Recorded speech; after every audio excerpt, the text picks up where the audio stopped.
Di setiap sudut negeri ini, tersimpan kisah yang tak pernah benar-benar hilang.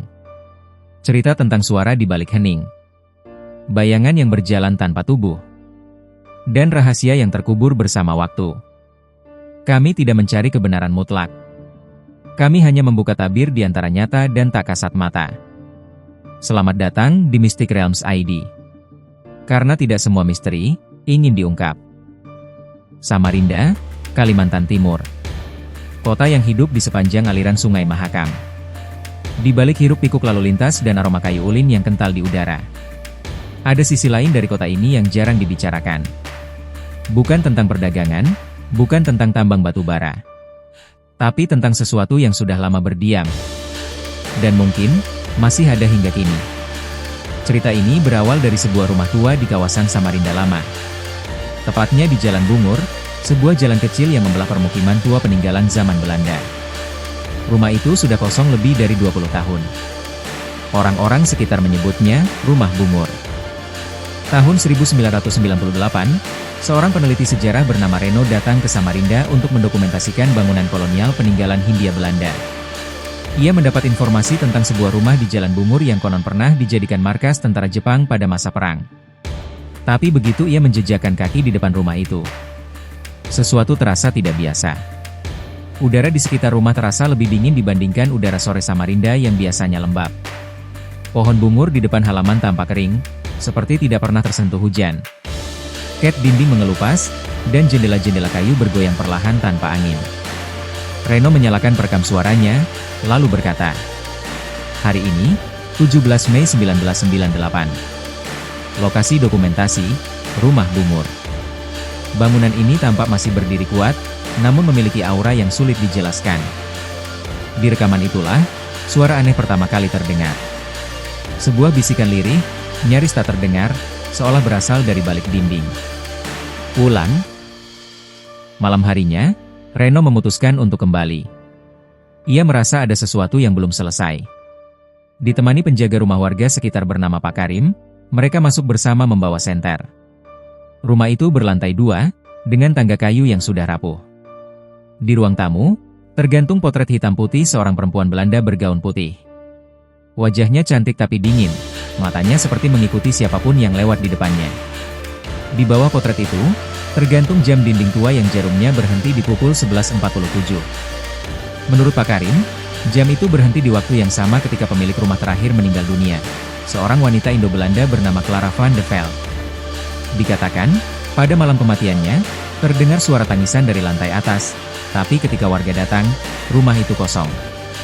Hanya ada cermin besar di kamar atas yang retaknya membentuk garis seperti wajah menangis. Dalam catatan harian Reno, ia menulis, "Saya tidak tahu mengapa, tapi setiap kali menatap cermin itu, saya merasa seolah ada seseorang berdiri di belakang saya. Ketika menoleh, tak ada siapa-siapa. Namun pantulan di kaca menunjukkan sesuatu yang tidak ada di dunia nyata." Sejak malam itu, Reno mulai mengalami mimpi aneh. Ia melihat sosok wanita bergaun putih berjalan di koridor rumah itu sambil menenteng lilin. Dalam mimpinya, wanita itu berbisik dalam bahasa Belanda. "Waarom heb je me verlaten? Mengapa kau meninggalkanku?" Reno bukan keturunan Belanda, tapi entah bagaimana ia mengerti arti kalimat itu. Semakin lama ia meneliti, semakin banyak hal aneh terjadi. Alat rekamannya rusak, foto-foto hasil kamera analognya buram di bagian wajah potret wanita itu. Dan setiap kali ia mendekati rumah itu, jam tangannya selalu berhenti di pukul 11.47. Dari arsip kolonial yang ia temukan di perpustakaan daerah, Reno mengetahui bahwa Clara van de Velde adalah istri seorang pejabat Belanda bernama Hendrik van de Velde yang tewas dalam serangan Jepang tahun 1942. Sejak kematian suaminya, Clara tinggal seorang diri di rumah itu bersama pembantunya, seorang perempuan Bugis bernama Maya. Namun suatu malam, Maya ditemukan tewas gantung diri di ruang bawah tangga. Tubuhnya membusuk sebelum ditemukan, dan sejak saat itu, Clara dikabarkan sering berbicara sendiri di depan cermin besar. Ada desas-desus bahwa Clara mencoba berkomunikasi dengan roh suaminya melalui media cermin. Dan sejak malam itu, tak ada lagi yang melihat Clara keluar rumah. Ketika tentara Jepang datang, rumah itu ditemukan kosong. Di kamar atas hanya ada cermin besar, jam yang berhenti di pukul 11.47, dan bau melati yang menyengat. Setelah 1 bulan meneliti, Reno memutuskan meninggalkan Samarinda. Ia merasa rumah itu menolak untuk diungkap. Dalam wawancara terakhir dengan warga sekitar, seorang nenek berkata, "Rumah itu bukan rumah biasa, Nak.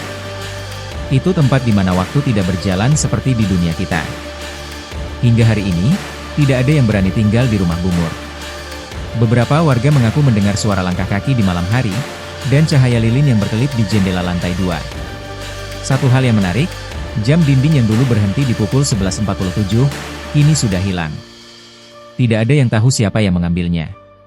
Tapi setiap malam Jumat, ada yang bersumpah mendengar bunyi detik jam dari dalam rumah kosong itu.